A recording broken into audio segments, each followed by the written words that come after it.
যোৱাকালি 6 তাৰিখে আমাৰ ইয়াত ভাওনা ভাগ পাতি থকা হৈছিলে। 6 তাৰিখে কালি ৰিহাৰ্চেল কৰি 12মান বজাত আমাৰ ল'ৰাখিনি গৈছে। তাৰপিছত কালি ৰাতি চুৰ হৈ থাপনা। আমি মানে আটাইতকৈ দুখ পোৱাৰ কথা হৈছে আমাৰ হিন্দু ধৰ্ম হিন্দু সংস্কৃতি আটাইতকৈ মানে আমি শ্ৰদ্ধা জনোৱা বস্তু হ'ল গুণমালা পুথিভাগ। থাপনাৰ গ্ৰিল ভাঙি সেই গুণমালা পুথিভাগ লণ্ড ভণ্ড কৰাৰ লগতে থাপনাত পাৰি থোৱা গোটেই কাপোৰখিনি আৰু তাত অৰিহণাৰ যিখিনি পইচা আছিলে সেইখিনি লৈ গৈছে। বাকী তাত বিশেষ মূল্যৱান সম্পত্তি নাছিলে। আমাৰ গোটেই সম্পত্তিখিনি আচলতে আমাৰ লাইব্ৰেৰী ঘৰত আছিলে তাত কনষ্ট্ৰাকশ্যন হৈ থকাৰ কাৰণে। এতিয়া ইয়াত থকা কাঁহৰ তাল বাতি কাঁহী হেতা ৰাইজৰ যিখিনি সা সম্পত্তি মোটামুটি ধৰক প্ৰায় লক্ষৰ ওচৰা-ওচৰি এইখিনি সামগ্ৰী প্ৰায় চব লৈ যোৱা হৈছে। এইখিনিতো আমাৰ আৰ্থিকভাৱে সেইটো ক্ষতি হৈছেই। আৰু আমি মানে আধ্যাত্মিকভাৱে বেছি আঘাত পাইছোঁ যে আমাৰ থাপনাখন ভাঙি থাপনাৰ কাপোৰ কানি থাপনাৰ গুণমালা ভাগ লণ্ড ভণ্ড কৰিছে। আমি আপোনালোকৰ এই মিডিয়াৰ জৰিয়তে এটা আহ্বান জনাম, এইসকল দুৰ্বুদ্ধি মানুহৰ অন্তত শুভ বুদ্ধি উদয় হওক।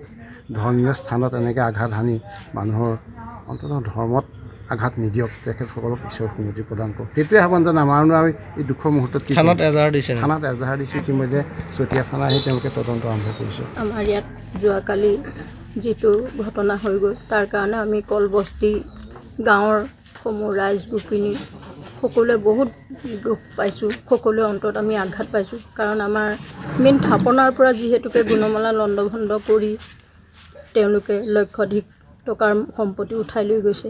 আৰু যিসকলে নিছে তেওঁলোকক যেন ভগৱানে সুমতি দিয়ক, তেওঁলোকক ঈশ্বৰে মংগল কৰক, সেইখিনিয়ে কৈ ক'বলগীয়াকৈ মই সামৰিছোঁ। কাৰণ আমি বহুত দুখ পাইছোঁ। দুখত এতিয়া কথা ক'বলৈও ভাষা নোলায়। তাৰমানে বিশেষকৈ আমাৰ গোটেই ৰাইজ গোপিনী আমি বহুত দুখ পাইছোঁ। কাৰণ নোহোৱা নোপোজা ঘটনা এটা হৈ গৈছে আমাৰ ইয়াত।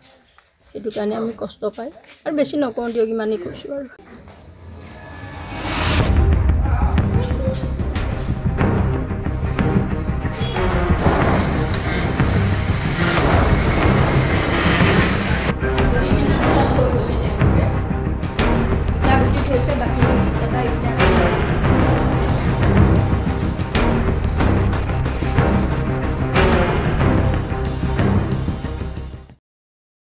যোৱাকালি 6 তাৰিখে আমাৰ ইয়াত ভাওনা ভাগ পাতি থকা হৈছিলে। 6 তাৰিখে কালি ৰিহাৰ্চেল কৰি 12মান বজাত আমাৰ ল'ৰাখিনি গৈছে।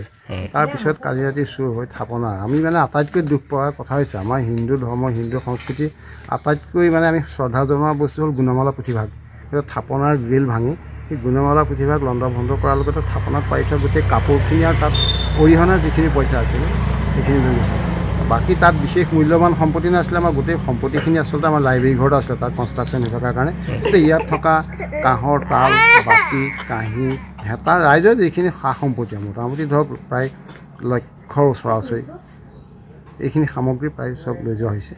এইখিনিতো আমাৰ আৰ্থিকভাৱে সেইটো ক্ষতি হৈছেই। আৰু আমি মানে আধ্যাত্মিকভাৱে বেছি আঘাত পাইছোঁ যে আমাৰ থাপনাখন ভাঙি থাপনাৰ কাপোৰ কানি থাপনাৰ গুণমালা ভাগ লণ্ড ভণ্ড কৰিছে।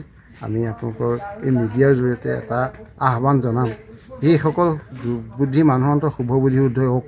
ধৰ্মীয় স্থানত এনেকৈ আঘাত হানি মানুহৰ অন্ততঃ ধৰ্মত আঘাত নিদিয়ক, তেখেতসকলক ঈশ্বৰ সুমতি প্ৰদান কৰক। সেইটোৱে আহ্বান জনাম। আমাৰনো আমি এই দুখৰ মুহূৰ্তত থানাত এজাহাৰ দিছোঁ। ইতিমধ্যে চতিয়া থানা আহি তেওঁলোকে তদন্ত আৰম্ভ কৰিছে। আমাৰ ইয়াত যোৱাকালি যিটো ঘটনা হৈ গ'ল তাৰ কাৰণে আমি কলবস্তি গাঁৱৰ সমূহ ৰাইজ গোপিনী সকলোৱে বহুত দুখ পাইছোঁ। সকলোৱে অন্তত আমি আঘাত পাইছোঁ। কাৰণ আমাৰ মেইন থাপনাৰ পৰা যিহেতুকে গুণমালা লণ্ড ভণ্ড কৰি তেওঁলোকে লক্ষাধিক টকাৰ সম্পত্তি উঠাই লৈ গৈছে।